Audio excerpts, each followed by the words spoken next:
Oh yeah, exit strategies. So you guys got to really focus on increasing your viability with exit strategies. Like especially now, it's really important to like stop looking at wholesaling all the time. Like you're not in the business of wholesale. Like maybe that's your main strategy, but if you don't get used to analyzing a deal to figure out how you're going to make money from it, right? Like in general, like how you can make money from real estate transactions, then you're going to get eat up by the market. I promise you, if you're not working to get your license, if you're not working to get money for being able to do flips, if you're not working to understand sub two, it doesn't mean going out and spending fucking 10 grand on our mentorship program. I went live and I talked about this the other day in a Facebook community group. Like you don't need to go spend 10 grand to learn how to do sub two. Go spend $150 to talk to a local real estate attorney.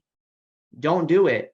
Maybe once you start making money from this strategy, to learn how to do it better, go join a fucking group somewhere. And I'm not saying that because of any other reason than right now it's important to reserve capital on the things that you know close deals, right? Like it'd be smarter for you to pay for, with that 10 grand, to pay for REISift and call tools and air call for a whole year than it would be to go spend it on a mentorship program.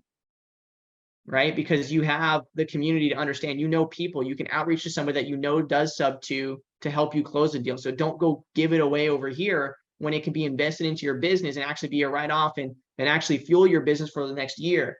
There's a smarter way to spend money. So be very smart with the way you spend money, but more importantly, be able to intake money like in the right way. Money's a fluid, right? And so if someone doesn't want you to wholesale their fucking house and you're like, oh, well, guess I'm not going to work with that person, you're an idiot. Why? Fucking flip the damn thing. If you don't want to flip it, double close it, but flip the damn thing. Stop being scared. If you're too scared to flip it, then most likely it's probably not a deal. It's a good chance. Or it's because you don't have the money, or it's because you're unsure of your numbers and you don't want to have the risk. So if you're not willing to put the risk on your shoulders, why the fuck you put it on somebody else? Right? That's always been one of our models. Like if we're not going to keep it ourselves, then we're not going to wholesale it. And I know that goes against what a lot of people say. People like to put their shoulders up, be like, well, I'm not going to assume the buyer's criteria. If they want to give me the money, that's their fucking money. Fuck that. Like, do you have no humanity? If you know that property's fucked and you're just going to sell it and have them give you $50,000 more than it's worth because their buy criteria is different than mine, like they could have kids and they could have other shit going on. I'm not going to willingly put another person in a situation and not be able to pay for their fucking shit. Like it's got to be a deal. You know, if it's not, then you got to go back and you got to explain it to the seller. You got to break it all down. You know, you got to figure out how to make it work. You got to figure out if it's creative. You got to make the fucking numbers work.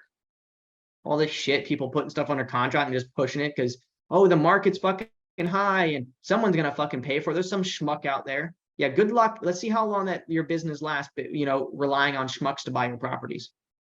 How many of you in this community that I've seen that are like, oh, well, my company's been drastically stopped because I only sold to hedge funds and now there's no more hedge funds buying? Literally, it's hands and feet. I couldn't count it.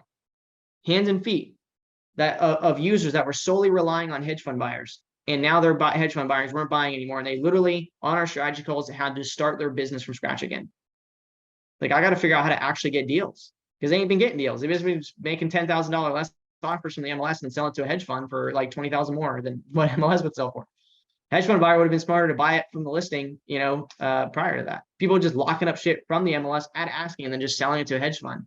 They're basically operating as like agents, you know, in a way. It's just silly. So you just got to be smart.